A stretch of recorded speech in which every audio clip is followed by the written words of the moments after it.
And hello, everyone. This is Scribe. This is a completely impromptu stream because I am bored. I am very bored on a Sunday morning, and so I thought I would try to fill some time by doing something productive. Now, those of you who have listened to me on Monkey streams over the last several weeks know that I am a bit of a comic book nut.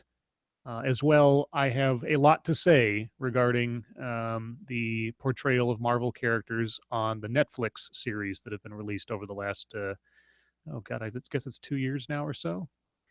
And so, I'm not promising that as a result of letting off steam here, I will never bring up the subjects again in other streams. But I figured if anybody wanted to know all of my thoughts on these things, and on the off chance anybody ever wants to know and I don't feel like saying it, I can point them to this stream and save everybody some time. So let me check real quick and see if anybody is actually, well, listening to this live, because I don't know. Let's see. 6 people are watching. Oh my gosh. Who do we got here? Serenity, hello. Laura, hello. Catherine, hello. Dick Balls, hello. And All You Need, hello. Anybody else decides to join, I will say hello as things go by. I will try to pay attention to the chat as things go. I'm not, I don't have any notes to read specifically. I just have a list. I'm going to go chronologically. I'll have less to say about some shows than others because if they're really good, I can just tell you they're really good. I may talk about specific things that I liked about them. So, without further ado, let's go into Daredevil season 1. There's not much to be said because, man, it was about as perfect a setup as you could possibly ask for not only that character, but for Marvel on TV without the candy coating. I mean, Agents of S.H.I.E.L.D. has to do a lot of things, or at least in the first couple of seasons, they had to do a lot of things that were pretty insulated because it is ABC, and ABC is owned by Disney, and now Marvel is owned by Disney. In the more recent season, they've moved the time slot to a later hour, so they were able to get away with more darker, violent stuff, which I was actually surprised by because, man, it got pretty violent there in the first couple episodes of the Ghost Rider story arc. But Netflix has no such filters on it, and consequently, you can take characters that have been established as being more dark and gritty and violent and more mature subject matter. And Daredevil is one of those. Now, Daredevil's only one of those probably because of Frank Miller. Frank Miller had a tendency of taking otherwise benign characters and turning them into, in his early years at least, really cool, dark noir type deals like Batman, The Dark Knight Returns, and his run on Daredevil. Who else we got in the chat right now? Hello, Melissa. Hello, Skaggles the Squirrel. If you ever want to have a fun mental exercise, take any song lyric or song title that has the word world in it and replace the word world with squirrel. It's a really fun thing to do. Trust me. Anyway, so first season of Daredevil. The casting, I wasn't sure. I mean, I had never heard of Charlie Cox before. I guess he had been on Boardwalk Empire. But in that situation, I think a relative, and I mean relative, unknown is what you want. You want the story to hold its own and not be based around star power necessarily. Though I tell you what, Vincent D'Onofrio could not have been more perfectly cast. I mean, what can I say? That entire show was so well crafted and so well done. You got the profile of not only Daredevil, perfect origin storytelling. You just tell it in the first couple of minutes and you move on. There's this sequence in the first episode at the very end of the episode. There's this montage while Daredevil is, or Matt Murdock is practicing and training in his gym, and the music comes up, and then we do this little montage of all the minor and major villains sort of sketching out their parts in the grand scheme. And that sequence, the rhythm to it, not only musically, but just visually, the punching, the beats of the music, everybody moving around. I go back to that. That's on, you can find it on YouTube. That little montage is like one of the most perfect storytelling devices I think I have seen in a long time. It doesn't have any dialogue really. It's just moments. It's just little vignettes giving you an insight into what each of these characters is up to. I mean, it's a mystery as to what the hand guys are up to with their map and specking out this one spot in the city that they want to buy and dig a hole in. But I mean, that is brilliant storytelling. Showing without telling, and just giving little hints, giving little characterizations of what these guys are up to. Um, and then the fight scene in the hallway when he's rescuing the kid. I, I was blown away. Now I understand that it wasn't actually a single take, that there were cuts hidden in there, but you wouldn't be able to tell. It was perfect. The choreography, the action, the tension of it, and also what it did. Another part of the storytelling of that one sequence was showing that our hero was not invulnerable. He could become exhausted. He could become injured, but he still kept pressing on. And like I said, I could go on for hours on how good season one of Daredevil was, but really, you just have to watch it. It's just as an origin story, as a comic book setup, as a drama, as a character study between two characters that came from the same neighborhood, went through similar things. I mean, they both lost their fathers, although one lost him by crime and the other one killed his father. I mean, there's these mirror images of each other, but through a mirror darkly kind of thing. It's perfect, absolutely perfect. And like I said on Monkey Stream at one point, the final confrontation at the end of the season, where our hero and our villain, I believe, for the first time actually meet sort of face to face as their personas, Kingpin versus Daredevil. That fight, it honestly, and I know this sounds cheese, it brought a tear to my eye. I was so happy because, as I've said before, they earned it. That confrontation, the build up to it, how it went down, that it was a knockdown drag out, that it wasn't like just, an immediate win on Daredevil's part. The whole thing was earned and it was so good. So good. Who else we got? Carrot. Hello, Carrot. Everybody has to say hi to Carrot. Who else we got? Adrian. Hello, Adrian. Le Nuggets, or Le Nuggets, however you want to say that. Hello. Who else we got? I think that's everybody so far, at least everybody that said something into the chat. If you say something into the chat and I have an opportunity to catch it, I will say hello. Okay, so let me take a drink here because I'm going to need some refreshment before I get into Jessica Jones.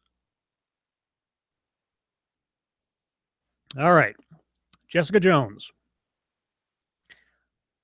I didn't have a problem with the casting. When they were first announcing who they were had up for selection of who was going to play the character, I didn't have any stake in the character specifically. This is sort of similar to Iron Fist. I was coming into it relatively blank. I knew of the character from the comic books, or at least I think the more four-color version of the character. I hadn't actually read the graphic novel or series that this particular show was based on. But hello, Lima. So I had no preconceptions about it. All I knew is that I knew the bits and pieces about how Jessica Jones eventually becomes Luke Cage's wife, and they eventually have a child. I also knew in a peripheral sense that Killgrave, or the Purple Man, had done some nasty things to Jessica Jones in her past. That was about all I knew of the comic book lore in general at that point. I was really interested about David Tennant being cast as the villain because, well, I I don't watch a lot of Doctor Who, but I did watch all of the Tennant seasons of Doctor Who, and I always liked him. I always liked the way that he was able to really put emotion and gravitas and humor at the same time into just everything he did. It was amazing. So I thought, okay, so you got a really good villain actor. The actress that played Jessica Jones, I knew her from Breaking Bad. Her role in that show was relatively small and didn't last that long. But from what I remembered at the time, I didn't have a problem with it or anything. Not that it really matters if I had a problem or not. And Luke Cage was still kind of a wild card at that point, both as a character and how they were going to work with him. And I couldn't say that I was familiar with the actor at the time. So, in general, they beat you over the head in every episode that this is about rape, that Killgrave is a walking representation of rape. After the first 2 episodes, I was like, okay, I get it. I understand. And we, and eventually learn more about what he made Jessica do with his superpowers over time. But it was like, all right, this is a rape survivor story. Every episode was a downer. Now, I can get behind a show that is, gloomy or dark or noir. But when I come out of it feeling depressed, when you never see anybody win, and holy cow, man, I tell you what. Okay, I'll go through some specific points. These aren't going to be like, I'm not going to go through every episode or anything like that. I'm just going to go through what I remember, what stood out to me. Let's see, who else is in the chat right now? Anybody new that I see? Not at present. And like I say, there's 21 people watching. Holy cow. Hello, James Von Maxwell. Gabrielle! Hey, Gabrielle. Everybody should go sub to Gabrielle's channel. I'm stalking this guy, so you really have to back me up on this one. Okay, so first and foremost, as SDA and I have talked about a little bit, Jessica Jones's characterization was just a constant, sour, dour, unhappy person.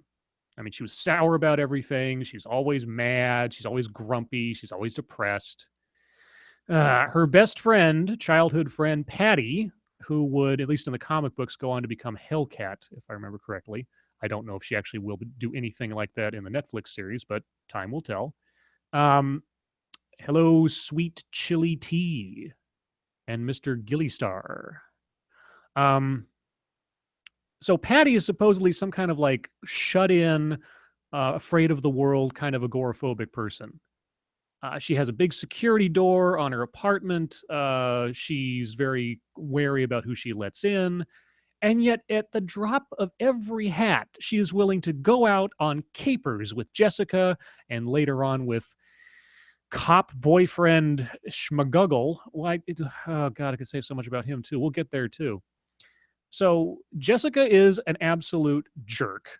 Her friend is an inconsistent agoraphobe. Otherwise, I didn't have that much problem with the character of Patty. She at least had a little bit of brightness to her. I mean, we needed a foil for as dark as Jessica was, but holy cow. What else? Okay. Let me just, I'm losing my train of thought because there's so much going through my brain right now. The part about Jessica Jones, the thing the character did that turned me off to her absolutely and totally. So she has these neighbors. Again, and I should warn, I am not going to worry about spoilers here. If you do not want to know what happens in the show, do not listen to this because this is going to be spoiler-rific because I cannot talk about what irritates me about some of these shows or that I like about some of these shows without giving things away. Jessica Jones at one point has these 2 neighbors in her apartment building. They are brother and sister twins. They start out as really kind of weird, annoying neighbors, like bad sitcom writing. The brother of these 2 fraternal twins is a bit creepy, stalky, but he becomes relatively harmless. Through the course of the series, this guy ends up being murdered and left in Jessica's apartment by the Purple Man, by Killgrave, in order to not only maybe set her up for a fall with the cops and frame her for murder, but also just kind of disrupt her and, freak the shit out of her. What does Jessica do? She dumps the body, or she has the body dumped. Okay, she doesn't even do it herself. She has, I believe, the other guy living in the apartment do it for her because he's basically beholden to her. She has the body dumped. Doesn't tell anybody. Keeps it a secret. Then the sister, in at least for the character, sincere gesture of, I want to find my brother. He's missing. I don't know where he's gone. We've never been apart for more than 5 minutes in our entire lives. You know, we're attached at the hip. There's this scene where outside of the apartment building, the sister is getting all these missing posters ready. And Jessica Jones shows up and she hands a stack to Jessica Jones to please help and distribute these. The sister has no idea what happened. In the course of this story, she's completely innocent. Is she obnoxious? Is she weird? Yes, but she's completely innocent. She did nothing wrong. Her brother did nothing wrong. And what does Jessica Jones do with this stack of missing posters? She throws them in the gutter and then stomps up into the apartment building. I have a liking for antiheroes. I can get behind a dark, morally questionable hero or protagonist, however you want to classify it. I'm a big Punisher fan, as I've said many times. But that act of simple, bald-faced cruelty, knowing what she knew about the real fate of her brother, this is not the action of anything that comes close to someone that I would consider to be a hero, even an anti-hero. It just turned me completely off to the character at that point. At that point, I did not care whether or not our hero succeeded, because for her absolute inhumanity in that moment, given her involvement in it, given that she was essentially torturing this woman with the knowledge of where her brother was and his fate, said nothing, and couldn't even take the gesture of helping her out. That lack of compassion and conscience, that's not a hero. That is a monster. And I had no liking for the character after that. Now, that came relatively midway through the season, I believe.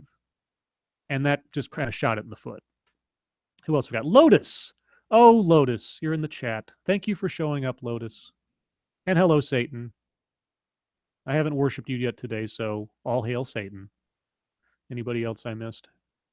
I got off on a little bit of a staring at my microphone rant there. Russell, hello, Russell. Anyone else that I have missed? Let's see. Okay. Yes, the sister was weird. Laura says the sister was weird, but that's beside the point. The sister's weirdness had nothing to do with the humanity of the situation. So that moment was the moment at which I was like, I don't care about Jessica Jones. I don't care about whether she makes it or not. But I watched the rest of the season anyway, because I have to power through these things. Carrot asks, Scribe, if I am to become as nerd as you, where do I begin? Find something you love, find something you're passionate about, and find out everything you possibly can about it. And then be able to do Jeopardy trivia questions about it at some point. It's 4 a.m. in Australia. Wow. I got you up early, huh, Lotus? There's some innuendo in there, I'm sure. Okay, and there was another moment in the Jessica Jones saga of that character that completely threw me for a loop. At one point, she decides that the only way to trap our villain, who can control anyone's mind completely, there's no resistance, you just control. You just have to look at him, you just have to be near him, he can control them. The only way to control him, the only way to get him isolated, because he's coming after her, he only wants to come after Jessica, so she has to find a way to corner herself in a place that he cannot get to easily, and if he did, he'd have nowhere to go. She decides she needs to go to jail. She wants to be locked up. She wants to just go to jail, put maximum security confinement or whatever. Now, how does one just make the police put you in jail, short of committing a mass murder in front of them or something? Well, obviously, our hero isn't the type to just murder people left and right, supposedly. So, does she have a dead body handy? Well, kind of. She has the dead body of the twin brother, which is now sunk at the bottom of, I don't know, the harbor or whatever, whatever lake is in the middle of New York. I'm forgetting at the moment. Somebody will remind me, I'm sure. Lotus, you like Jessica Jones? Well, nobody's perfect. Is Jessica Jones the worst Marvel Netflix series? It's a toss-up. As far as quality, Iron Fist is the worst series thus far. As far as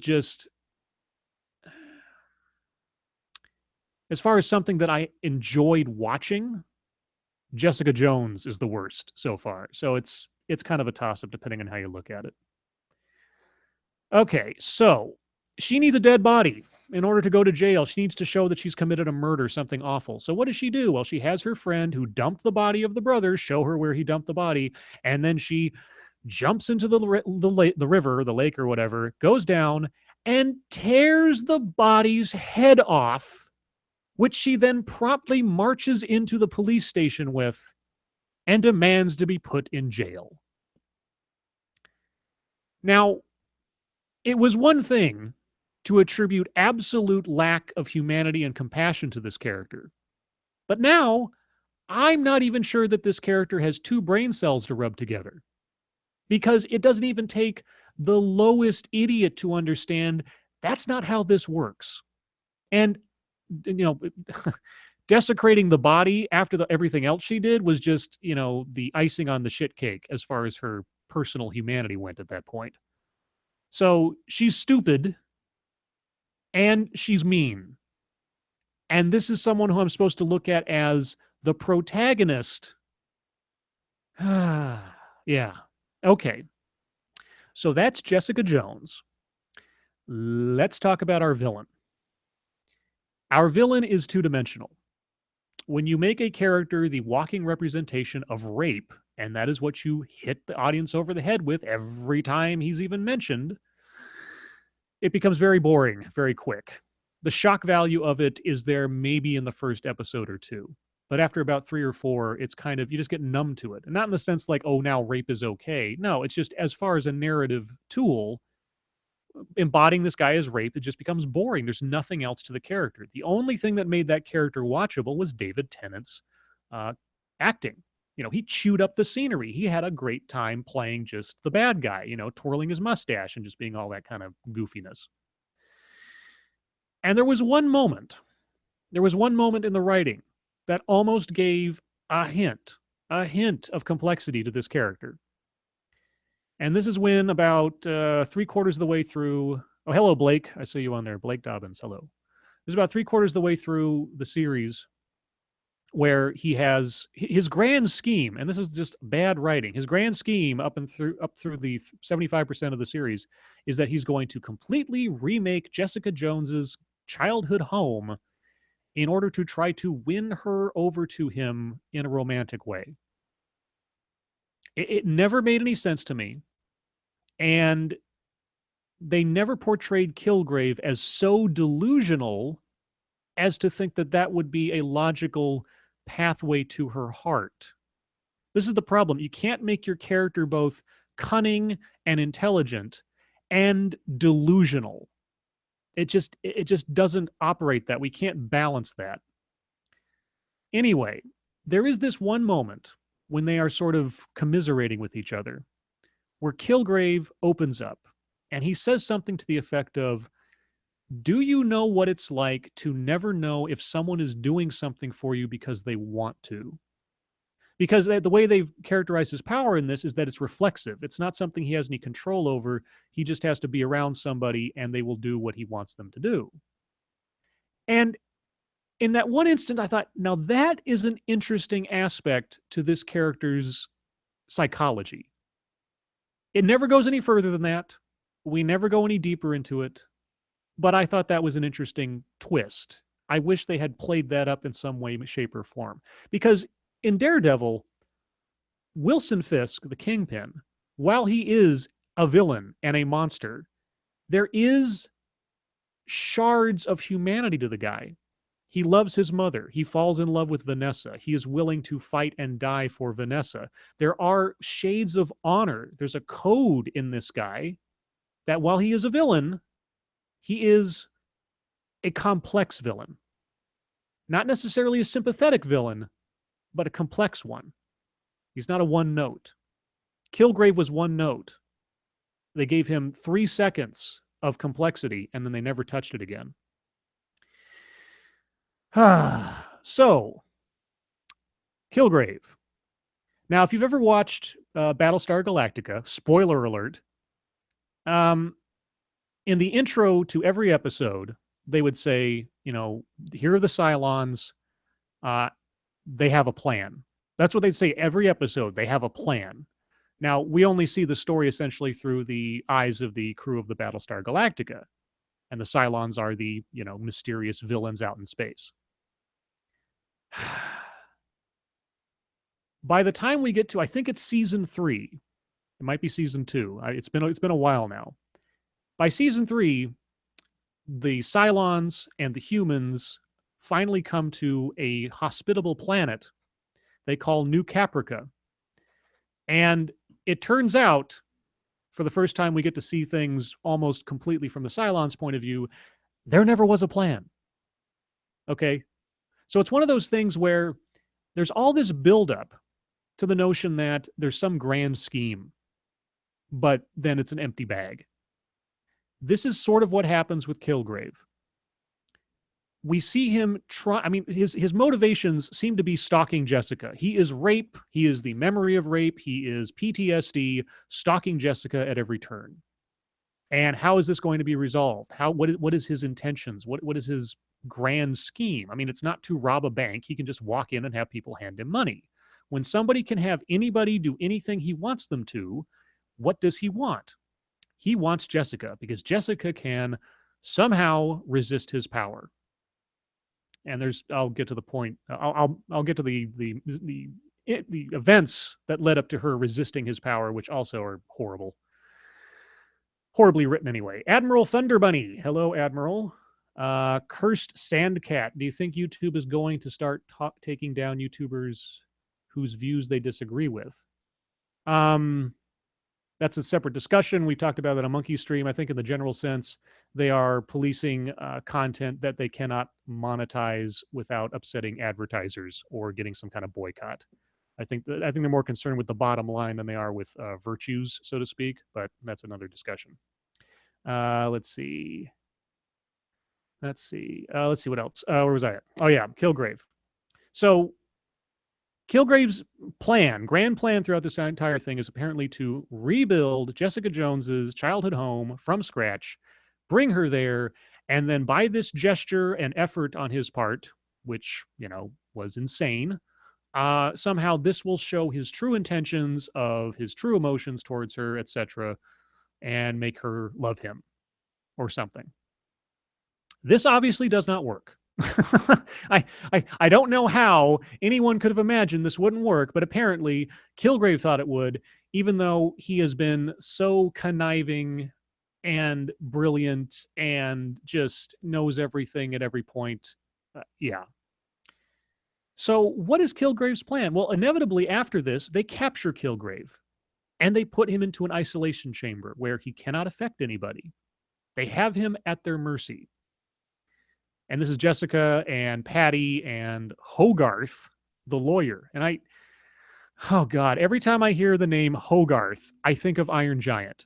So every time that character showed up in Jessica Jones, and I think she showed up in Daredevil season 2, she may have been in Luke Cage somewhere, I can't recall, and she was definitely in Iron Fist. Every time I hear Hogarth, I think of Manley, the government agent looking for Hogarth. In the beginning of Iron Giant. I just can't get it out of my head.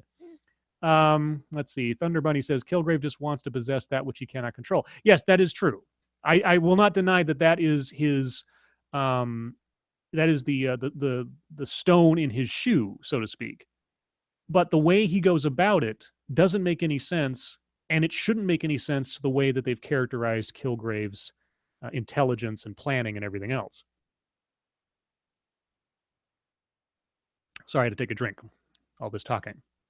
So, Killgrave is captured. This is pretty much the end game that we have been building up to the entire season, because the entire season has been find Killgrave, eliminate him as a threat, take him out of the picture. Finally, they've got him trapped. They got him in a hermetically sealed box where his power, which is some kind of like pheromone kind of thing, can't touch anybody. So what do? Now that you got him, what do? Well, Jessica Jones isn't a murderer, supposedly. So what do you do? Well, they want to try to diffuse him. They want to try to cure him, because it's like some kind of disease. And from the information they have, his parents, sorry, were scientists, and they essentially caused this thing to happen in him. And now they're the only ones that can maybe know how to turn it off. And just amazingly enough, his parents are alive and they're in New York. It just happened to be. And inevitably, the parents get brought to their son. God knows why. And our villain escapes with his father and then makes him boost his powers. Now, as far as I understand it, and I am happy to be corrected because I only watched the show once. To that point, Killgrave thought his parents were dead, or at least did not think they were anywhere near him. But the last part of the show, the season, is Killgrave having his father in his custody, making his father find a way to boost his powers so he can just be like worldwide kind of thing. And then he has a plan. He didn't have a plan before this. His only plan was to try to make Jessica love him, but now he has a new plan, a Deus Ex Machina plan, provided by the sudden appearance and just convenient presence of his parents. And I was like, you got to be kidding me. This is what you guys were going for. It's like you had one storyline and you couldn't make it work. And so you introduced another one at the last minute. Hey, Scotch. Wait, is Gutenberg in here? I don't think. If he is, I missed it.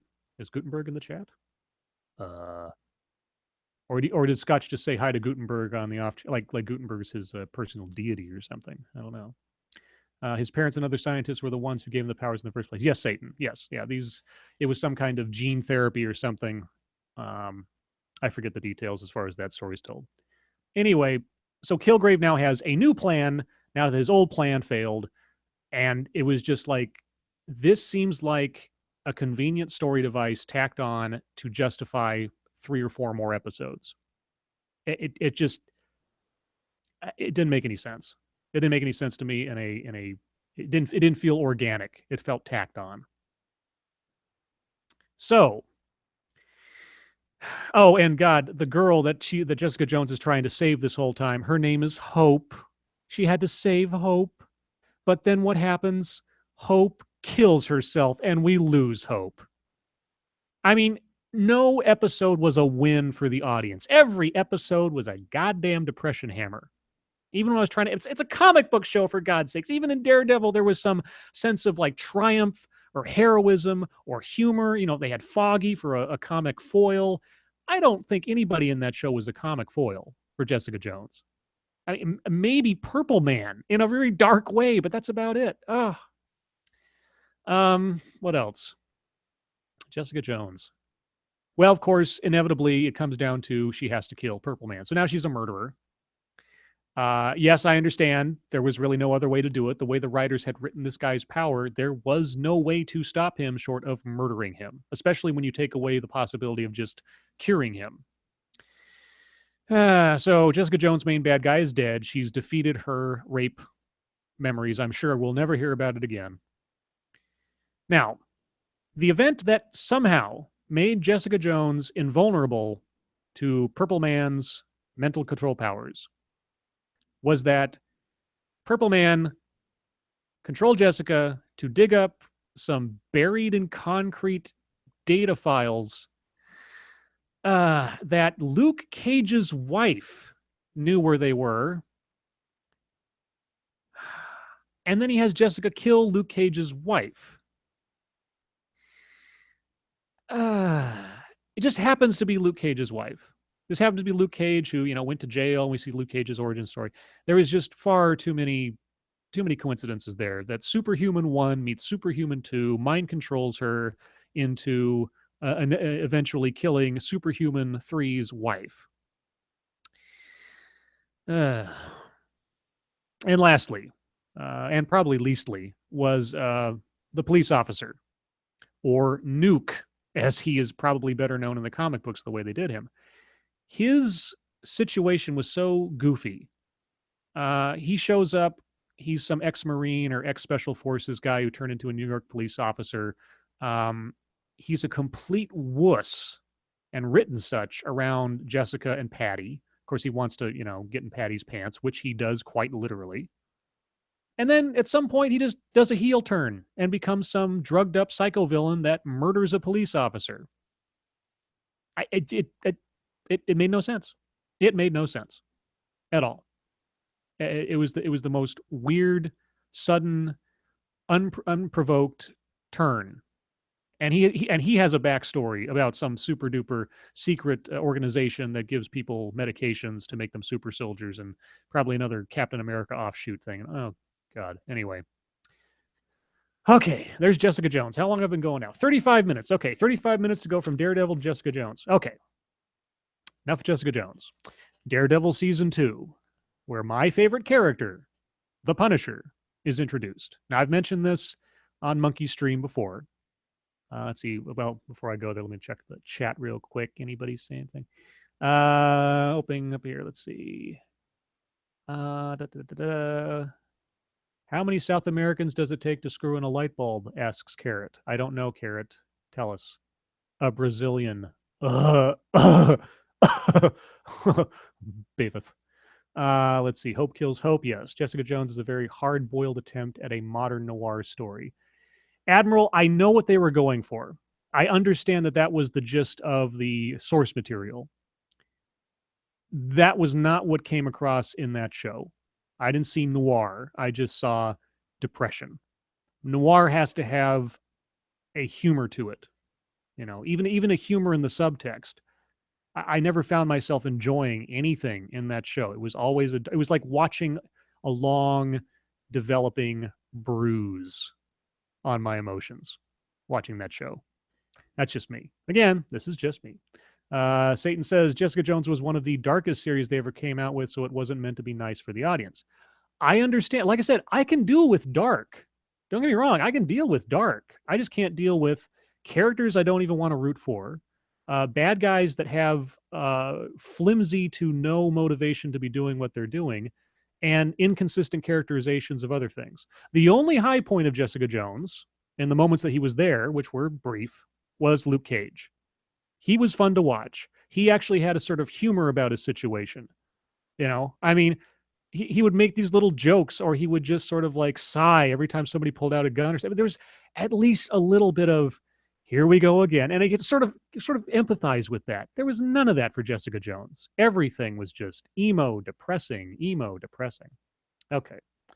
Let's see. Moving down. Gabrielle. Daredevil Season 2 was decent, like Punisher, but not Elektra. Okay, so let's talk about the Punisher real quick. First off, I was very, very happy that they brought the Punisher to television. I always thought that television was the proper forum for a Punisher story, because his isn't it's not really movie material. It's serialized. The Punisher, I mean, the very name of one of his comic books, Punisher War Journal. There were all these journal entries. It always made more sense to me as a serialized concept. And so I'm glad that they are making a Netflix series for the Punisher. I'm very excited about that. Now, his introduction to the show, I was very excited for it too. He just blows away an Irish mob. I was like, great. Excuse me while I take a drink. Great. He blows away an Irish mob. That's a great introduction to the Punisher. And then he's on the rooftop with Daredevil, and he gets emotional. He gets angry. He starts like yelling and growling at Daredevil. And it's like, Frank Castle doesn't emote much. I mean, angry, sure, but when he's on a mission, and especially if he's going to be moralizing the gray areas of vigilantism to Daredevil, no. And I mean, if you look at the actual source material of that whole scene where he's got Daredevil chained up on the roof, he's not ranting and raving. He's the Punisher. He is cold as ice. So I was disappointed in that. But I wasn't, it didn't completely ruin it for me. What ruined it for me was the bullet in the head. The bullet in the head, which has supposedly affected his ability to distinguish between right and wrong, and he goes full bore vengeance because of brain damage. Now, I've said this on another stream. When you take away the certainty of Frank Castle's mission and his motivation behind it, you take away the character, or at least a good portion of it. They provided Frank Castle, the Punisher, a moral escape. He's not doing it because he's consciously wanting to. He's doing it because he is suffering from brain damage. It wasn't that he saw his family murdered in front of him. That's bad. But the reason he's doing any of this is because brain damage. Now, I am hoping beyond hope that they come up with a way to write that out of the character, in the sense that they find, no, Frank, you've been doing this all the time on your own, by the Punisher series, where there wasn't brain damage or that the doctor's assessment was incorrect in the first one. That might be a nice turn of character. It's like, no, your mission has been your mission the whole time and not some delusion. But for the sake of the season that we did see him in, it really upset me. It really upset me that they put that aspect into the character to try to make it, I don't know, empathetic. I don't want to empathize with the Punisher in the sense that it's okay, or he's not to blame for what he's doing. The Punisher has to be responsible for what he is doing. That's the whole point. So that's what upset me about the Punisher. But outside of the courtroom scenes, bye Carrot. Outside of the courtroom scenes and outside of seeing him acting outside of Frank Castle as I knew him, I liked what I saw. And I especially liked him confronting Kingpin. The prison scenes were right out of the original Punisher limited series, where he's locked up on Rikers Island. And it's cool. It's really cool. The overall plot arc for the Punisher in that season was, out of 5 stars, if I had to give a rating, about maybe like 3, 2.5 to 3. Not my favorite, and I'm more looking forward to seeing him on his own in his own series. Let's see. Thunder Bunny, I hope they fix the damage and he chooses to keep doing this anyway. I hope they come to the realization that there never was any damage, or that he's got a bullet in his head but never touched anything, yada, yada, yada. Something. I'd rather have that than have them fix it. I'd rather it was never a factor in the first place, and that it might have been just sort of placebo or something. What else? Oh, hello, First Cynic. So Elektra. I didn't mind Elektra that much. I mean, when you're doing a second season of Daredevil, I mean, the first season was all origin story, and the build up to between him being just like a guy who's clad in black tights and running around in a mask, and eventually getting his outfit and getting a name and all that stuff. That was all great starter stuff. It's a real hard act to follow. Season 2 was not as good as season 1, but it was still a good show. Elektra, all things considered, I didn't mind Elektra so much. I thought that Charlie Cox, and I forget the actress's name, I apologize, had good chemistry. I thought the writing of the character was decent for the sake of the world they had created. I don't recall having any major issues with Elektra. Now, granted, it's not as though I have every Elektra comic book ever made or anything. I do own the issue where Bullseye kills Elektra as a collector's item. It's probably more of a collector's item now than it was when I first bought it. But hello, Eldritch Knight. Elodie something. Oh, yeah, the actress's name. Yeah, I don't remember. I'm sure somebody can Google it. I'm not going to worry about it right now. Yeah, I mean, it was a bridge season overall, except for introducing the Punisher and then the Hand, which was an important factor for Iron Fist later on. Yeah, and of course we like, oh, there's a big hole in the middle of New York and nobody knows why. I think I know why. I have a theory, but I guess we'll wait and see. But that's all lead up. And so the fact that that was a mystery didn't bug me so much. What I was disappointed in was that there really wasn't any follow-up to Karen Page's little activity near the end of Daredevil season 1 where she kills Wesley.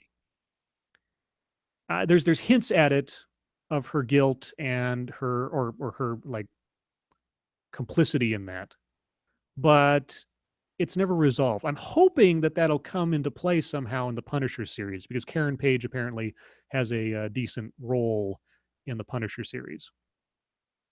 Callie Crouch. Yes, I am definitely going to give the Punisher a chance. I mean, his introduction was done by one group of people. The series is being done by a different group of people. Fingers are crossed. And they probably had already wrapped up production at that point. But several months ago, I tweeted the one of the producers or the showrunner of the show, and I said, please, please, please make a single episode arc out of Punisher number 45.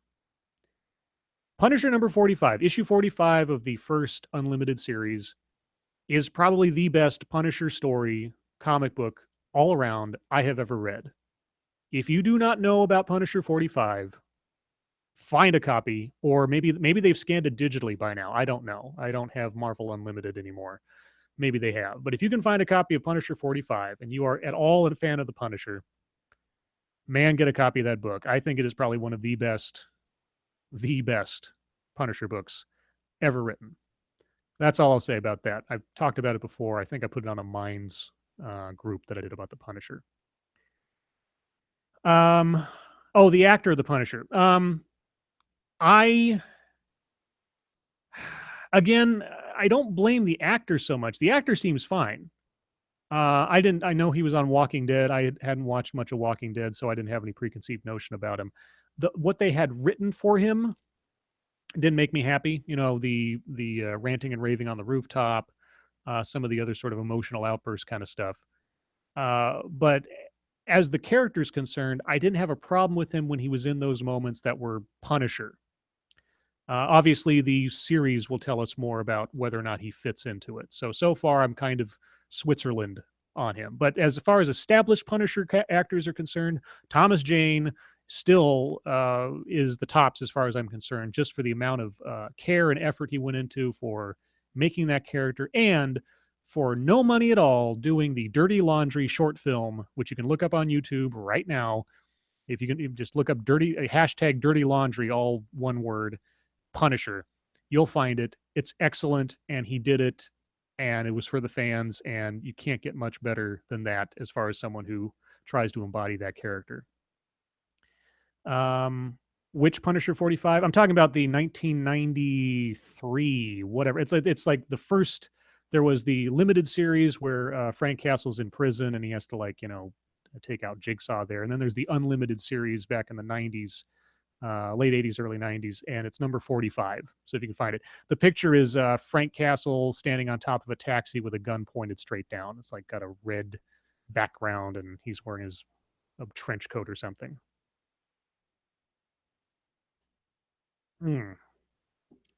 Yeah, so I don't have a lot to say about Daredevil season 2. It was fine. I didn't have any major problems with it. There wasn't any moment at which I was kind of like, except for the Punisher stuff, that was kind of like, oh, this sucks or this is stupid or something else. The hospital attack and the ninjas and it all being quote unquote covered up, that was about a bridge too far a little bit, but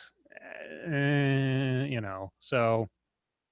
But it had when the Kingpin showed, I hadn't expected the Kingpin to be in that series. So when that episode shows up and he's there, I was like, oh, because I try to stay away from spoilers as much as I can before a series comes out, and I didn't know that Kingpin was going to appear, and so I was really happy that he was still a factor in the storyline as much as he was. Let's take a look at the chat again real quick. Scrolling up a bit here. I don't mind the Netflix Marvel. It is okay, says Lotus. What else? Hi, Psycho.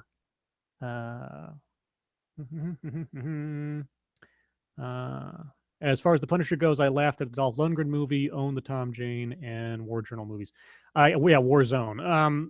If you combined the Ray Stevenson Punisher and the Thomas Jane Punisher, or if you put like sort of the Thomas Jane Punisher in the aesthetic of the world that Warzone had, you probably have a much better Punisher movie. The way they did Jigsaw in Warzone and his brother, Looney Bin Jim, a character that, as far as I know, does not exist in the comic books, was made up just for the movie. Absolute garbage. Absolute garbage. Punisher's main nemesis, and they completely fucked it. I was so unhappy with that. So unhappy. But anyway, we won't talk about that. I was glad to see Microchip both in Warzone and the fact that apparently Microchip will show up in the Punisher series. Very happy about that. Da, da, da, da. Let's see. I like DD the best. Avocados at Law. Yeah, that was funny. That was funny. See, Daredevil had humor. There was humor in there. There was, even amongst all the darkness and everything. That was the whole point. There was supposed to be a light side to it a little bit. I think Scribe Light's favorite Marvel was Nick Fury. Oh yeah, David Hasselhoff, all the way, yo. Yeah. I mean, Nick Fury. Ooh, yeah. Ugh. Let's see. Who do you think is the most forced and overrated superheroes being marketed today? Asks Barney. Forced and overrated. Superman, probably. I mean, I understand he is the granddaddy of all superheroes and such, but overall, I mean, they've given him more depth over the years, but at his basics, he's a very boring character. He can be a very fun character depending on who's playing him and such, but and they've definitely screwed him up on DC's side. I won't get into that again. I got into that last night on Satsu's channel. You can go watch that stream over on Satsu's channel. We get into talking about DC and stuff a lot, but probably Superman. We'll see how Wonder Woman turns out. I'm not a huge DC fan. I like the base characters okay, especially Batman, but yeah, we'll see. Let's see. Let's hope they introduce Blade in the Punisher series.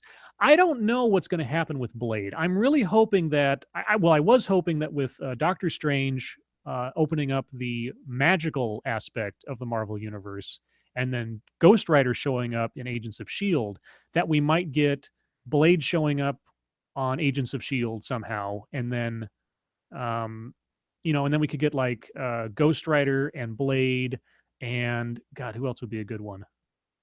I'm trying to think of like a Midnight Suns kind of thing. If you know the Midnight Suns deal, that was a comic book graphic novel, a couple of them, and one of them was actually there was a whole story arc in the '90s called Midnight Suns, and they introduced like Morbius or Mobius or whatever, and the Darkhold and Ghost Rider and Johnny Blaze and a whole bunch of other. And man, what I wouldn't give for a Darkhold Redeemers TV show. Oh, that was such a good comic book. That first one scared the shit out of me, and it was a regular old comic book. That Worm Man guy. Oh, it was so good.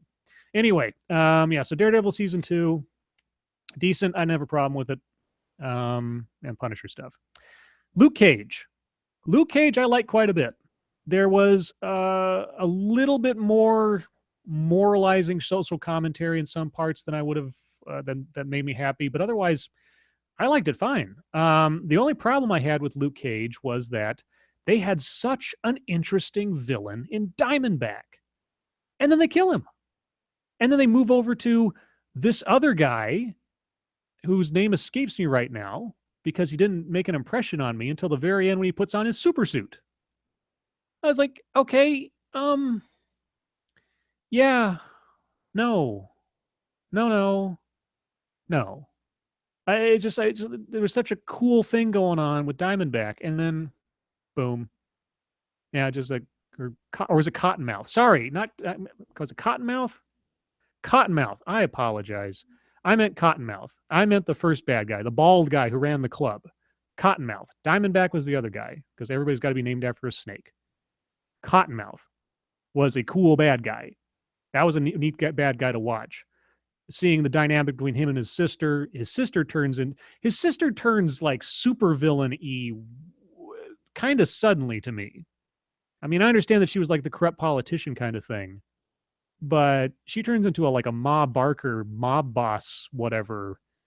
Her transition into that role happened seemingly a bit too quick for me. That's just my opinion. But yeah. Oh, hello, Lucky Pop Tart. And hello, Zombie KLR13 and Eldritch Knight. and Joys of Sorrow. Yeah, that's it's hard for me to come up with anything because I really liked how they went to the flashback of his origin story. I liked the nod to his old cheesy costume in the course of that origin story. That was really funny. Um, and yeah, it was a fun show to watch. I mean, it had tragedy, it had comedy, it had really cool aesthetic to it.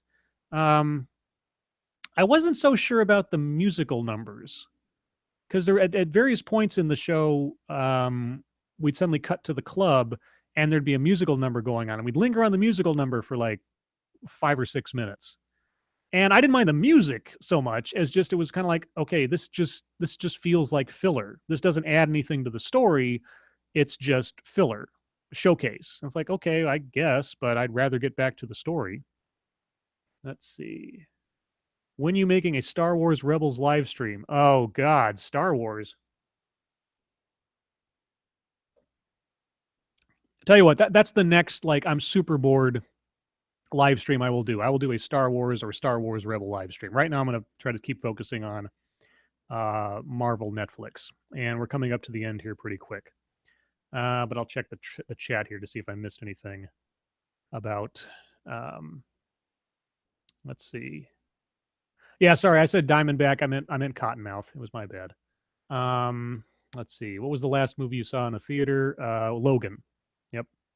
Yeah, the bad guy sucks.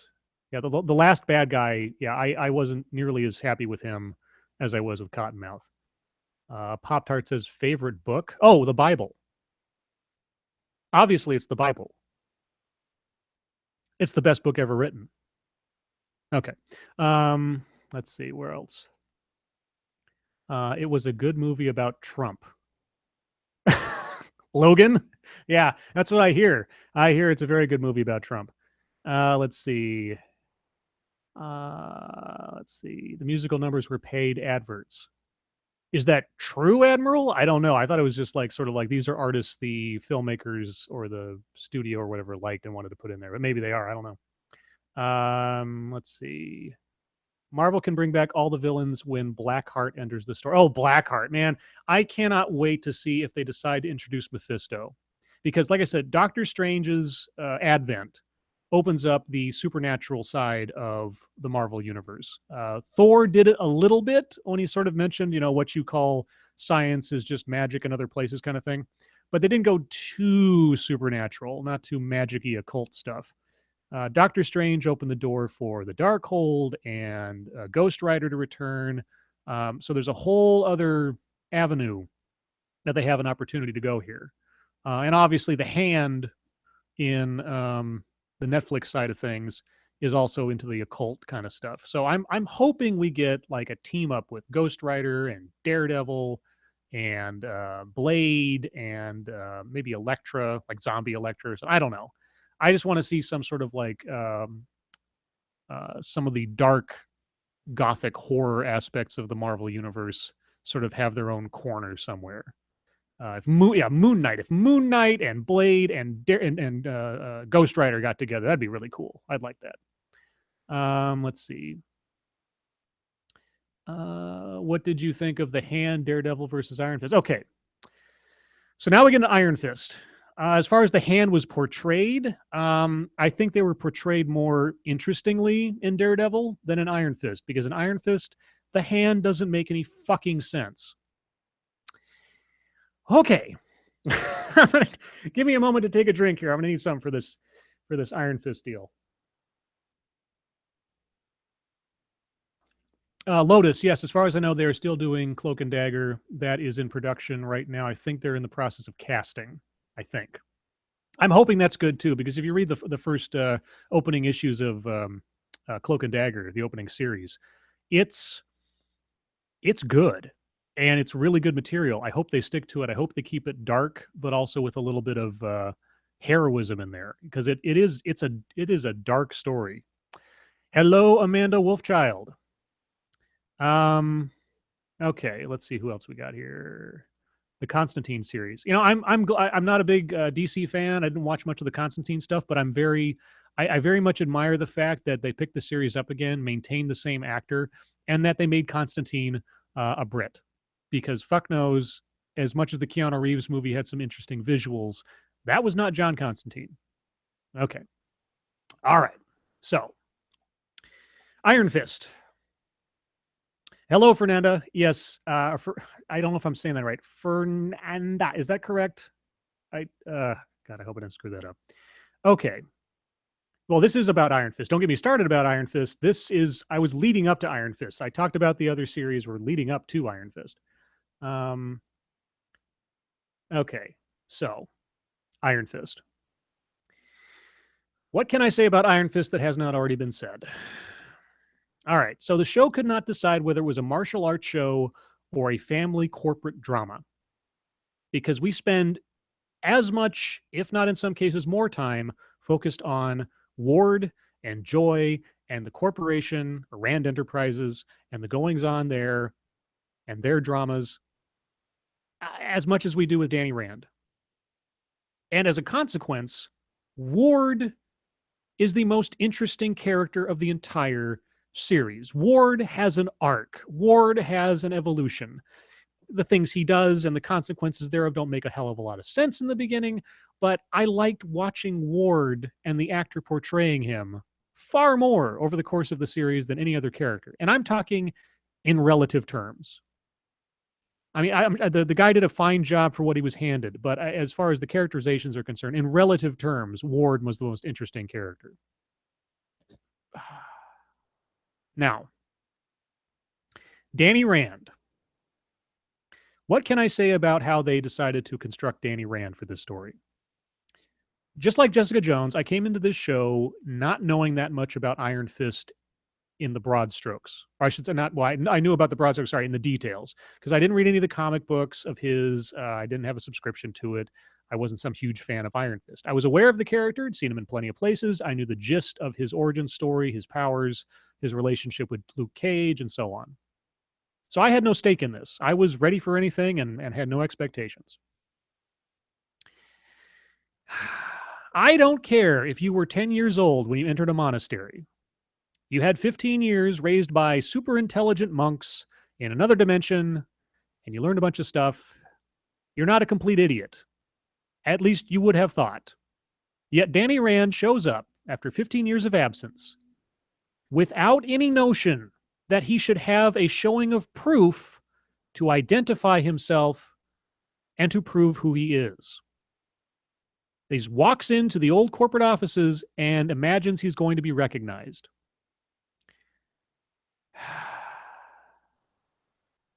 Here's how I would have done it. Because I could have, and God, there was so much filler in that first episode. His sitting in the park with the drug addict. I was like, why is this here? What does this have to do with anything? The only utility to those scenes was to have the drug addict suddenly pull out a stolen iPhone so that Danny Rand could look himself up on Google. That was it. As though he didn't already know or couldn't have found out anywhere else. So Danny Rand goes up and he starts trying to convince Ward that he's Danny Rand. And of course, why would Ward have any reason to believe he's Danny Rand? Danny Rand is dead. And they argue. And at no point does Danny Rand say, remember the time that we did blah, blah, blah, blah, blah, blah, blah, something that only Danny Rand could know? At no point he says that. He just keeps saying it. Even to Joy. And then he gets taken out. And that was after assaulting 5 or 6 frickin' guards. He shows all his kung fu-ness in the middle of things. Now, if you'd spent 15 years in a monastery learning discipline and self-control and emotional control that kung fu requires, especially in a trans-dimensional kung fu monastery, your first reaction is to beat the crap out of, just at that point, innocent security guards doing their job so you can break into a building. It made my brain hurt. I felt insulted watching that sequence. Now, if I were writing that first episode, if I was writing that first introduction between Danny and Ward, here's what I would have done to move things along far more efficiently. Danny sneaks his way into the building. Because we see him just walk into the building without any obstructions later on in the series. Like he knows all the secret ways in and stuff. We see him walk in. He apparently did not have this ability to do this in the first episode, but by like the third episode, he just walks in. Yeah, just walks in. He's going down the escalator. Yeah, okay. We'll get to that. We'll get to that little sequence in a minute. Here's what I would have done. Danny Rand sneaks into the building because he knows all the passages and stuff. You know, he comes up to some security door on the side and he tries Dad's old master code and he gets in and he sneaks his way upstairs. He gets into Ward's office. Ward is the only one there. Ward is like, who the hell are you? Da, da, da, da, da. It's me, Danny Rand. Danny Rand died 15 years ago. Yeah, but Ward, remember the time that you and I did XYZ PDQ, whatever. Ward gets this shocked look on his face. Like he goes from being absolutely infuriated to uncertain. Then the security guys show up. And just as they show up, Joy walks in. And he's like, Joy! And then the security guys tase him and drag him out. Only Ward at that point has any idea that Danny is who he says he is. And then we move into Ward going to his dad and all that stuff. We could have saved ourselves an entire episode. And at that point, Ward would know the truth. Joy would be completely in the dark. And Danny would be seen as some kind of unknown. And so when she runs into Danny again at some point, she wouldn't be as realistically apprehensive as anybody would have been if they'd seen his performance all as much as Joy did the first time around. Okay. Could have saved you all the time in the world right there. Whole episode worth of time saved in that one scene. And it would have been dramatically appropriate and efficient. And then, let's move on to the point at which Danny does sneak back into the building. And he has tea with Joy. Joy just happens to have knockout drugs to put in the tea in her office. Yes. Just happens to. They didn't know he was coming. She was surprised he was there. They're still uncertain about the truth of his claims. But just on the off chance that he happened to sneak into the building and get past security and find his way down to her office, and he decided to have tea with her, she has knockout drugs to put in the tea. Yeah. Mm-hmm. Right. Okay, sure. Why not? Makes perfect sense. Yeah. And then Joy, we see a scene where Joy arranges to have someone get their kidneys harvested off the books for some client. We show that Joy has a very, very weird morality compass going on there. Because she's portrayed as the innocent sister the entire time. She's portrayed as the good one, the one that is sort of riding the line between the corporate sharkism of things and just wanting to be a good person kind of things. I mean, she talks to Ward about this at length, and so does Ward, really. Adds a little bit of depth to these characters. And yet she was just fine with arranging to have someone's dying, organs harvested to help out a client in order to close a deal. Okay, sure. Why not? Just why not? Then we have Colleen Wing, who, if I remember correctly, is a character from the comic books. I am not, as I said, I'm not that well versed in Iron Fist lore. She just happens to be the first one that Danny sort of runs into in the park, putting up signs advertising her karate dojo. And she just happens to have been a lifelong, since childhood member of the Hand. We're just sort of keeping that a secret the whole time. It was just coincidence they happened to show up in the park at the same time. A guy that's been dead for 15 years. Nobody knew that he was alive. He just kind of appears, and the first person he runs into just, secret agent of the Hand. Yeah. Okay. And what else? Oh, how about Gao? Madame Gao, one of the most interesting and cool and mysterious bad guys from Daredevil Season 1. Holy cats, they set her up as just being boss of bosses. Kingpin was afraid of her. Wow. We're going to see Madame Gao in action. And we do. She one-hand punches or force pushes Danny Rand across the room at one point, and then she gets captured. Let's talk about Gao's capture for a second, shall we? Our heroes, Iron Fist, Colleen Wing, and our friend Claire Temple, the nurse, the night nurse, the connective tissue to all of these series, who I don't have that much of a problem with as a character, but the things they've made her do in this particular series were ridiculous. Our three friends get on a private jet and fly to China. Why do they fly to China? Well, they get word that Madame Gao and her drug operation is in this particular town in China. It just happened to be the town that apparently Danny Rand and his parents were being flown to at the time of the crash 15 years previous. So obviously, 15 years later, that town is still going to be relevant to a drug operation, because drug operations have a tendency to be in one place and never move for a decade and a half. Okay. Our three friends fly to China. So they're flying from the United States to China. Danny Rand doesn't have a valid passport. Okay. Colleen Wing may indeed have a valid passport. I have no idea. Claire Temple, maybe. But Danny Rand, he just flies there. You know, make a big deal about him not having a driver's license in the story, but somehow he just has a passport and has the ability to fly from one point to another in the world. So our friends fly in a private jet, and apparently nothing happens in between. Now, I am more than willing to suspend my disbelief in a lot of situations, especially for a comic book movie, obviously, or a TV show.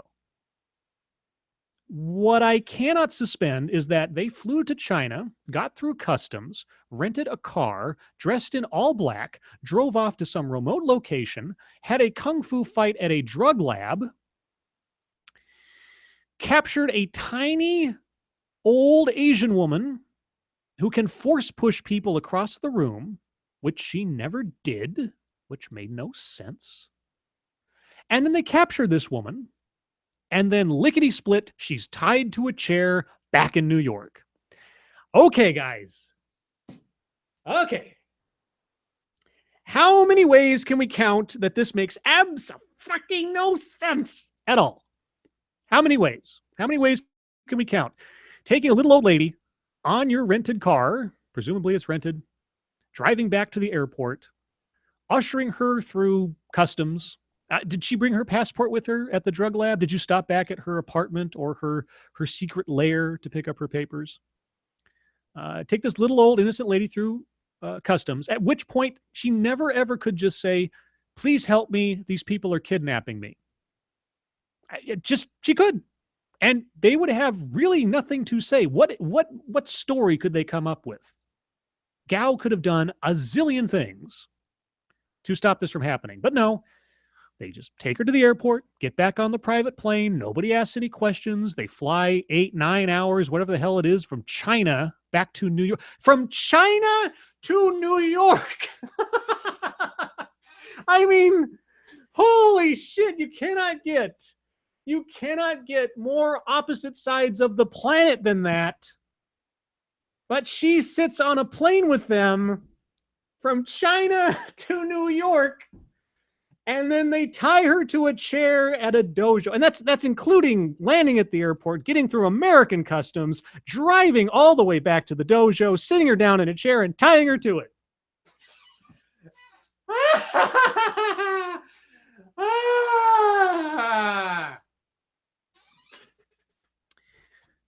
So, ladies and gentlemen, that in a nutshell is my opinion of Iron Fist. I didn't like it. Oh, God. And Zombie Dad. Let's not forget Zombie Dad. I mean, I like the actor. He was in a 300. I like his voice. I mean, he did a good job just making the character interesting. Zombie Dad. Let's talk about the ending, too. So one of Danny's friends from Interdimensional Monastery shows up to try to bring him back home. And he is the sort of unrequited true Iron Fist, who holds a lot of hatred for Danny for having beaten him to the punch. No pun intended, but I'll take it. And getting the Iron Fist title and position and all that fun stuff. Um, so he shows up to try to remind Danny of his duty and his job to guard the gate to Kunlun. And in the process, Danny started to bargain with him and says, well, I need to do this stuff first and I'll come back. Da, da, da, da. And eventually he and Davos have it out.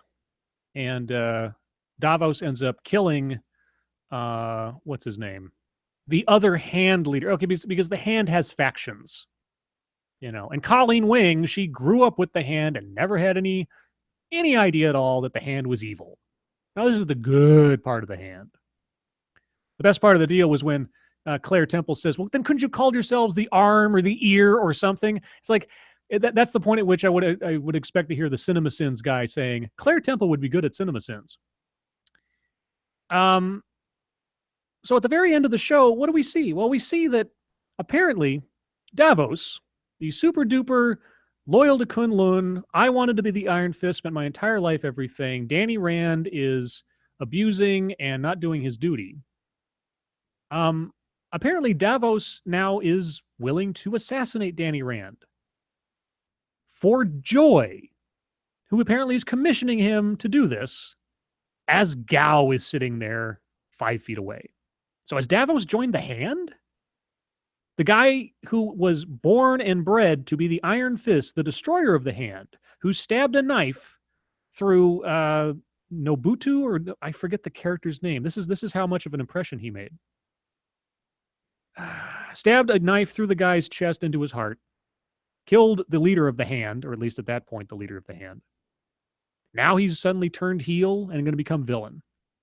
I presume he's going to become the Steel Serpent, which I believe is the Iron Fist's opposite number in the grand scheme of supernatural martial arts. That's my theory.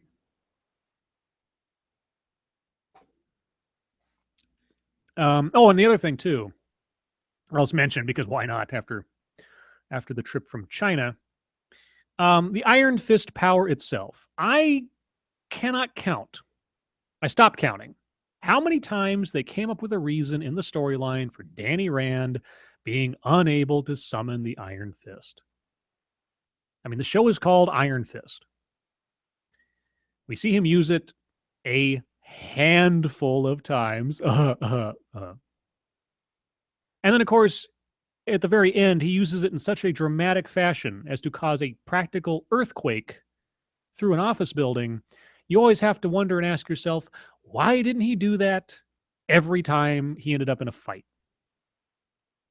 You know, that circle ring match that he had back in with Gao? Why didn't he just do that?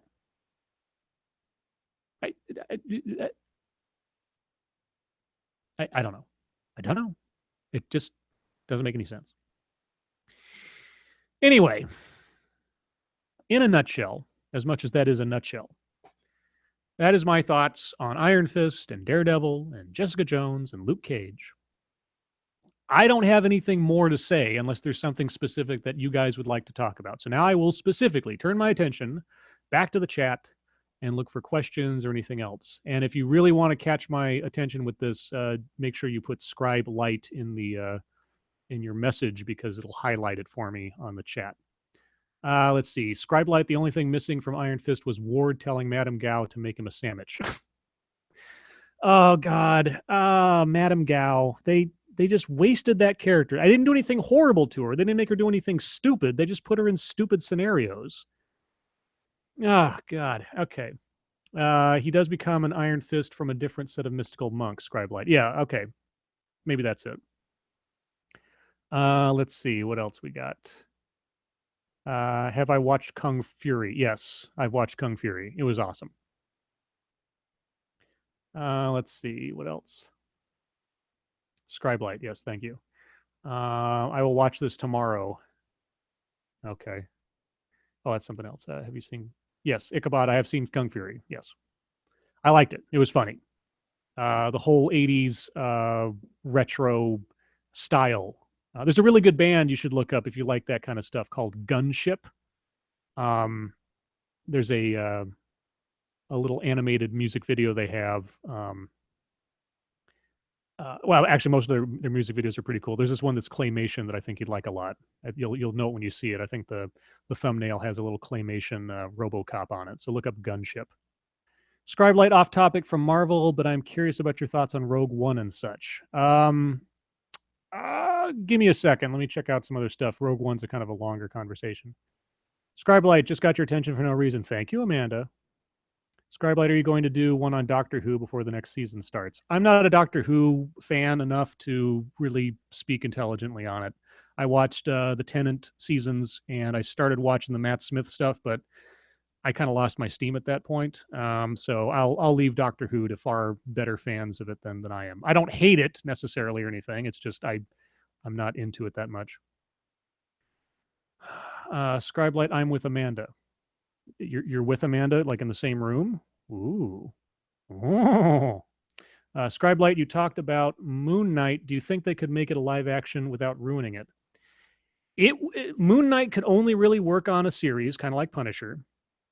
It would be given the political climate, it would be a very, very iffy thing to try to bring to television in general because of the aspects of mental illness that it necessarily has tied to it. I mean, is Moon Knight just crazy, or is he actually seeing the moon god talking to him and telling him what to do? That is one of the sort of inside joke mysteries of the character in a lot of portrayals. And I'm not sure how they would deal with mental illness. I mean, if they're going to get flack from people over Iron Fist being white, when Iron Fist has always been white, I don't know what would happen if they tried to have a character that had inherent mental illness problems as a plot point as a superhero. I don't know. Of course, they did that for the Punisher with the bullet to the brain, but that was sort of like imparted accidental mental illness, presumably. So I don't know what they do with Moon Knight.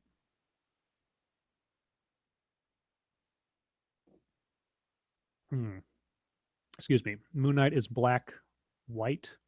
Well, yeah, his costume is just white, and then of course, his hooded face is mostly in shadow. So, let's see. Okay, so I only had one other question on Rogue One. Quick Rogue One of my impressions of that. When I walked out of the theater, I couldn't remember most of the characters' names. That's not a good sign. If you watch an entire movie, especially a movie with basically a caper plot and unique characters in there, you would think you'd at least be able to walk out and remember the characters' names. I couldn't remember the gun guy. I couldn't remember the name of the monk. I could barely remember Cassian's name, and I can only say it now because I've heard it since. K2 was the only character I really liked. Funnily enough, Felicity Jones's character was a lot like Jessica Jones's character. Just somebody who was not happy, didn't want to be there, wasn't having any fun. I mean, there wasn't any buckle to the swash and that kind of thing. And I understand that Rogue One was supposed to be much grittier, much darker, etc. But you need to have camaraderie between the characters. And every character cannot be a superhero. Super Monk does not get to walk out and take down an entire legion of stormtroopers in the first entrance of his character, and there's any mystery left. It's like, okay, well, he can beat up stormtroopers and he's blind. He can't be hurt. Every character on that team was a superhero, absolutely invincible, didn't need any help, didn't make any quips. If you want to see how you make a team seem like they're getting along and have some camaraderie, watch the scene in the first Star Wars movie, and I'm talking about A New Hope, where they are breaking Princess Leia out of the jail cell, and they are bantering back and forth. And that entire Death Star escape thing, where Han Solo runs away screaming from the stormtroopers, adding a little bit of humor to the thing and a little bit of humanity to the thing. None of those characters came across as human. They all came across as superheroes. I thought I was coming to a movie that didn't have any Jedi in it. They just didn't have lightsabers. That was my impression of that. Also, coming into it as well, my hope, when I heard when in the timeline the story took place, my hope was that what they would do is they would take background characters from the original movie, like people just in the background of the hangar bay or something, take those outfits and then turn them into the characters in Rogue One. And then by the end of Rogue One, they would fit into the background of A New Hope in some fashion. And that's where they would have existed. That was my first thought. My second thought was if they don't do that, then they all got to die. And lo and behold, they all died. So yeah, I was kind of disappointed that they didn't find a more creative way to merge these characters in, but really the way they'd set it up, there was no other out for them. There was no other out. What else about Rogue One? It was an unnecessary story. It didn't tell us anything new. It didn't really add on to anything. It was sort of like one long piece of fan service. The best part of which, of course, was Vader at the end. Vader's storming of the ship at the end was the coolest thing I had seen of anything Star Wars since, I think, the original trilogy. I was just a happy fanboy at that point. But you had to wade through a whole lot of otherwise kind of bland stuff to get there. Because, if it wasn't Star Wars, if you didn't have that wrapper around it, it was your basic action movie. And there wasn't a lot to it. Like I said, I walked out, didn't remember the characters' names. I liked being such a fan that I was able to spot so many Easter eggs and so many other little bits and pieces that wove their way into the established storyline and A New Hope and such. I do have a notion that as much as they played up the planet of Jeddah and showed all the ruins of the Jedi Temple and everything, that maybe that could be used as a setup for a Old Republic storyline when Jeddah wasn't a ruin. So that like a KOTOR type show could be a sort of prequel to everything, obviously, but also have the tie-in of Jeddah and that temple. We'll see. Who knows? Scribe Light, will I invite Gutenberg? Is he here? I haven't seen him in the chat. And I'm probably not, guys. My voice is starting to give out. Honestly, it's starting to fail on me. So I'm going to wrap this up pretty soon. But I'll keep looking at the chat for a minute or three. Scribe Light, has the regressive left infected the DC universe? Well, we've already seen that they're complaining about Wonder Woman having shaved armpits. I mean, that's a pretty much as light shot across the bow as you can get. I don't think the social justice regressive side of things has gotten too much into the DC universe yet, because DC hasn't been that successful. They've been all up in Marvel shit because MCU has been the tops of everything for years now. If DC were more successful, if it were more popular, if it was something that they could latch onto and quote unquote make a difference, then yeah. So we'll see what happens with Wonder Woman. We'll see what happens with Justice League. If they actually, if Warner and DC get their act together, then I think you'll see more and more of that as time goes on. Scribe Light, did you ever see the Marvel movie of Man Thing? I have not. I know it exists. I haven't seen it though, and I know it's not part of the MCU. I know that they had a mention of Man Thing in early episodes. Oops, hold on a second. That's my phone.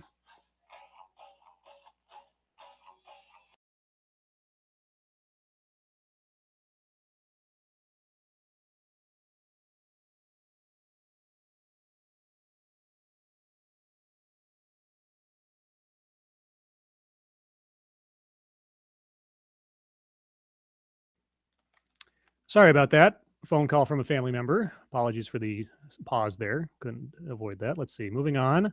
Didn't see Man Thing. No. Did you ever see The Last Dragon? I have not, Thrax. So no. Red Letter Media. I love Red Letter Media. Yoda. I love Red Letter Media. I don't always agree with them, but they are fucking hilarious. Let's see. What else? Somebody else said something. What did I think of CGI Tarkin? There were moments where I was blown away by the quality of it. At the same time, there was still that uncanny valley situation of knowing this person is dead And I honestly didn't think they were going to show his face. I thought that they were just going to show his reflection standing there. I didn't think they'd do a full reveal and have him actually act. I think as surprised as anybody. But I mean, technology wise, I was absolutely blown away. I'm not sure how much it added to things. It did add, I guess, a little bit of an extra story aspect to how Tarkin took over the Death Star and his sort of scheming to get there, which was kind of nice, I suppose, for sort of giving that character a little bit of extra backstory prior to A New Hope. Um, so yeah, I mean, overall, I appreciated that he was there. It still looked a little weird in places, and the voice still just didn't quite mesh with the original. But then what do you do? The guy who did the voice of Obi-Wan on the end of, or the next to last episode of Rebels with the fight with Maul, that guy is a fucking genius. I was like, holy cats, that guy has got Alec Guinness down to a T. It was awesome. Rogue One was 1/3 of a good movie. Yes, when we got to the space battle and everything else, it picked up steam and everything, but a lot of it was kind of like, eh. Scribe Light, do you agree that they need to do more Marvel Knights, more of the Marvel Knights to be on Netflix? I want as many cool characters on Netflix as they can. I mean, even here's the thing, and I've said this about Star Wars too. Even bad Star Wars is still Star Wars. Even though the prequels were bad, I'm not unhappy that they exist and that they expanded the universe and the imagination a bit. Even bad Marvel is still Marvel. Obviously, I'm going to have more opinions about characters I really like and care about versus those that I don't. But the fact that there's sometimes I'm walking around, I'm thinking about these things when they come up. I think, I never would have thought when I was a kid that I would actually see the characters that I had so much love for being played by real people on the big screen, that I can see all these movies of the things that I just sort of imagined when I was a kid and read in comic books. I mean, for a big comic book nerd that got picked on and beat up and everything else for his likes and passions as a kid, it is both gratifying and wondrous to live in a time where I get to see these things happen and happen with such gusto. I mean, more Star Wars. There's going to be a Star Wars movie every year for the rest of my life, practically. Marvel movies, left and right cartoons. I mean, there are points at which some people, you have that sort of like, oh, these guys are fake nerds or they're glomming onto it now. It's like, yeah, well, maybe, but that's got nothing to do with me. I'm old, I'm OG nerd. And as much as sometimes it can be oversaturating, I'm glad that it's happening at all, so. Thank you for your opinion on Iron Fist, Scribe Light, but you should write a review on Rotten Tomatoes, if only give a decent goddamn review of the awful website. Yeah, no, yeah, writing reviews. I tried that at one time way back when. Scribe Light, bad Marvel is better than bat nipples. Yeah, that's probably true. I wish George Lucas takes back Star Wars. I don't. Sorry to tell you, George Lucas fucked Star Wars left, right, and center in the prequels. He should have had more sense than to try to do it all on his own.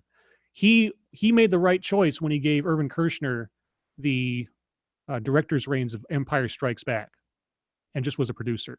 We saw how that turned out. One of the best movies, best sequels of all time. George Lucas should have produced the prequels. He should not have directed them all, and he should have had some input on the writing, because holy cow.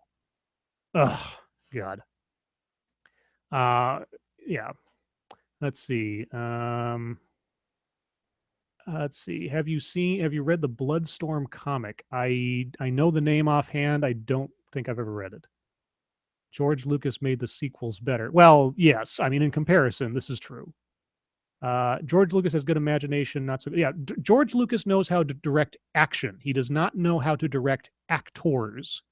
And that's why when you give somebody who's like a character study guy like Irvin Kershner the job of making humanizing Han Solo and all these guys, that's when it makes it good. But George Lucas lucked out with A New Hope, but he handed off the directing duties to other people for the other movies, which was the smart way to go. Prequels, if you want to direct the first one, great. You should just repeated the same recipe and had the other ones directed by other people. Let's see. Scribe Light Lucas asked fuck Star Wars so badly couldn't walk right for it. Yeah. J.J. Abrams is making Star Wars great again. Leia didn't hug Chewie. Han Solo dies. Chewie gets off the Millennium Falcon. Leia walks right past him and hugs Rey. Sorry. J.J. Abrams threw so many. And okay, here's my one biggest complaint about not a New Hope, Force Awakens. Trying to understand the situation in the galaxy at that point. Why is Leia part of quote unquote the Resistance and not the New Republic? Why isn't the New Republic taking the New Order seriously, or the First Order, sorry, etc. All they needed, and I swear there's got to be some scene on the cutting room floor about this. And I don't understand why they didn't. All they needed was like 3 minutes of Leia in their little command center on a holo call with her agent at the Galactic Senate. And they have this character exists. I have the visual dictionary of Force Awakens, and they have this whole page about the politicians. And there's this one character who is basically Leia's envoy to the Senate. She just needed to have a 3-minute conversation. I had a 2-minute conversation via holo call with this character saying, General, or Leia saying, I forget what the agent's name is, but she says, hey, you need to tell the Galactic Senate that the First Order is right now working on a new super weapon. They are the threat I always said they were. They need to take action. The Resistance cannot do this alone. And then the agent says from the other side of the holo call, General, I will do my best, but the Senate is so, swamped in such a morass of infighting, and they don't believe that the First Order is the threat you say it is. I mean, I would take even that kind of ham-handed exposition over the nothing they gave us in that. Anyway. Okay, guys, one last round. Melissa Dobbins, Scribe has a sexy voice. I suppose you find older brothers of Kermit the Frog attractive then, do you?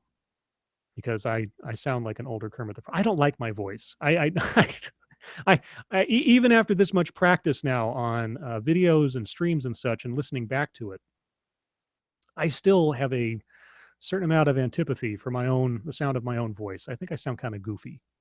Well, Kermit goofy. Let's see what else. Chewie knew Han longer than Leia.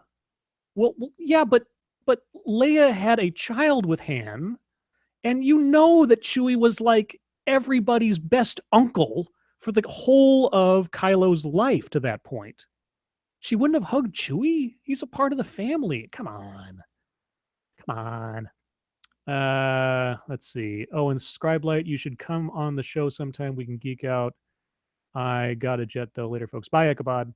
Scribe Light, can you say it's not easy being green? Let's see. It's okay, Scribe Light. My voice sounds like the butchered spawn of SpongeBob and Timmy Turner. Okay. I've heard that J.J. Abrams was going to introduce a gay character in Episode 8. Well, J.J. Abrams isn't directing Episode 8, so whatever, but I don't care. I mean, look at the pod race scene in Phantom Menace. Look at the crowd. You know what? They're all gay. As relevant a factor as sexual orientation is to the Star Wars universe for 90% of the characters, they're all gay. Tatooine is just San Francisco from the 1980s. It's the Castro, okay? Tatooine is the Castro district of the galaxy. Just pretend, because that's about as relevant as someone's orientation is to the Star Wars universe as anything else. Okay. I think I'm going to call it there, guys. I really appreciate the 35, 40 some odd of you that came to listen to me rant for, God, almost 2 hours now. So this is my giant vent on Marvel, Netflix, and other things.